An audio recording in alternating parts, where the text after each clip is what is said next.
All right, let me welcome my guest on the show today. Elijah J. Magnier is joining us. He's a war correspondent and analyst. He's joining us from Brussels at the moment. Elijah, good evening and welcome to WION. Just a short while back, Vladimir Putin met with Abbas Araghchi. And it's interesting how Russia has now really become the central focus of these negotiations as they proceed. But how and why do you think Russia will become part of it? Would it be eyeing the nuclear enrichment, the uranium enrichment and the nuclear dust at all in this for its own benefit? Thank you for having me. The war between Iran and the United States that took place twice, once in June 2025 and February 2026, during the negotiations, took away and removed completely any trust between both sides. Therefore, even if there is a kind of a ceasefire declared or the end of the war, the Iranians do not feel that they can trust this ceasefire, and they have to be always on alert of another yet war to start again. This is why they need a third party, that can be Russia or China, to be more actively involved, even if there is little to be done. If a person like Donald Trump, with his personality, decide to go to war again.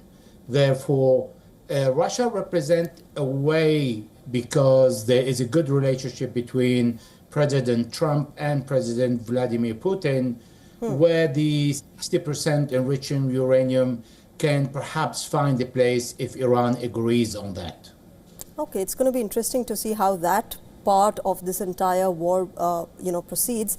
But talking of Donald Trump, Elijah, he's obviously facing domestic pressure from the Congress lawmakers, particularly the Democrats. Do you think he would care at all before the midterm elections to actually make sure that congressional lawmakers are taken into his side as far as, the declaration of war to the Congress is concerned?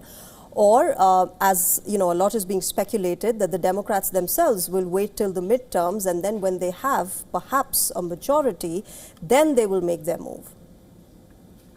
That's a good point you are making.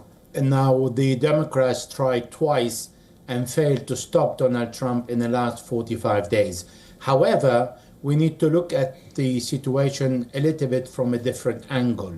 It is true that both sides have reached a deadlock now. However, starting the war for the United States cannot achieve any of the objectives that the US and Israel failed to achieve in the 40 days of war. Therefore, for the Americans to start the war again, to hit what? To destroy the Iranian civilization, that doesn't allow the US to win the war. To destroy the energy plant, the Iranians will destroy the Middle East and the Gulf countries' energy plant, and that will not again achieve the objective of the Americans to disarm Iran, or for Iran to deliver its nuclear program. Therefore, it is true that all the analyses lead with the gathering of forces in the Middle East to a potential regaining of the war. Therefore, it is a possibility on the table. However, there are no objectives to be met with the renewal. This is why the 1st of May can be the ladder that Donald Trump can use to come down from that tree where he is stuck and say, okay, well, I'm caught by the Congress limit. I have 60 days and now have only 30 days to call back all the troops. So interesting. Are you saying, Elijah, then that perhaps 1st of May will be used by Donald Trump to actually make his way out of this war? Can that be a possibility? Because anyway, the United States of America and Donald Trump have been looking for some sort of off-ramp and some sort of, aspect to this war which can become a legitimate reason to get out of this war in a logical and respectful way. Yes, exactly. You just said it, logical and respectful. We're dealing with two countries and two sides who are very proud, and they're not going to announce the end of the war once before the other. Otherwise, one party will say, I won. We've seen that happening when Donald Trump said I won after Iran opened the Strait of Hormuz, and then Iran shut it down again after a few hours because of that. So these declarations and this announcement and the pride of each side is extremely important. In diplomacy, in theory, this should not exist. However, it is omnipresent in this war, and that could be a way for the Americans to say, well, I impose a blockade, I caused Iran a lot of economic suffering, I won the war, and now the Congress want me to end it. Okay, for this time. That's a way out. Interesting. Quickly, before I let you go, Elijah, a quick question. With Russia now entering this negotiation, the Iranian foreign minister has already traveled to Pakistan and met with their leadership.